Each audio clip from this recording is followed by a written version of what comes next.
Urinary Symptoms in Fibromyalgia, A Hidden Burden by McLean and colleagues. A new study reveals that over 1/3 of women with fibromyalgia suffer from lower urinary tract symptoms, or LUTs, pointing to an often overlooked facet of this complex disorder.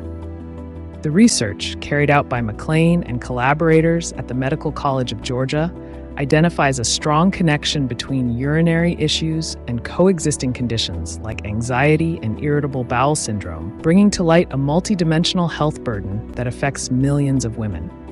Fibromyalgia is largely known as a chronic pain condition, marked by widespread musculoskeletal discomfort, fatigue, and tenderness. But increasingly, it's recognized as a disorder of systemic impact, involving the nervous system, mental health, and even the bladder. Despite this, the prevalence and nature of urologic symptoms in fibromyalgia patients have remained poorly defined until now. To better understand this relationship, researchers conducted a retrospective analysis of electronic medical records from 440 female patients diagnosed with fibromyalgia between 2018 and 2024. All patients were seen at a tertiary academic medical center in Georgia. The researchers combed through comprehensive medical records to detect documented cases of urinary conditions like stress urinary incontinence, SUI, overactive bladder, OAB, interstitial cystitis, IC, and others. Using robust statistical models, they also explored how other health factors such as anxiety, depression, and irritable bowel syndrome, IBS, correlate with these bladder-related ailments. They found that 37% of the women had at least one LUTs diagnosis.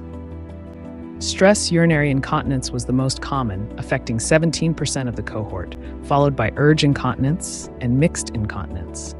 Notably, interstitial cystitis, a painful bladder condition, was diagnosed in nearly 3%, a rate higher than typically seen in the general female population. Overactive bladder appeared in around 7% of patients and showed a particularly strong link with generalized anxiety disorder.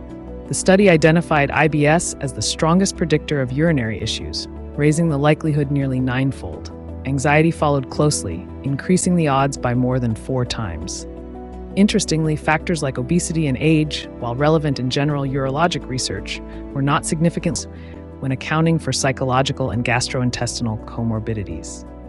Lead author Dr. Jackson McLean notes, "What we're seeing is that the bladder symptoms in fibromyalgia patients are deeply intertwined with other aspects of their health, particularly mental health and gut function. This tells us we need to think beyond the bladder itself when managing these cases." These findings underscore the importance of a holistic, interdisciplinary approach to treating patients with fibromyalgia. As the healthcare community begins to understand fibromyalgia as more than a pain disorder, future research could focus on whether treating comorbid anxiety, or IBS, might also relieve the urinary symptoms, and whether such integrated care can improve quality of life.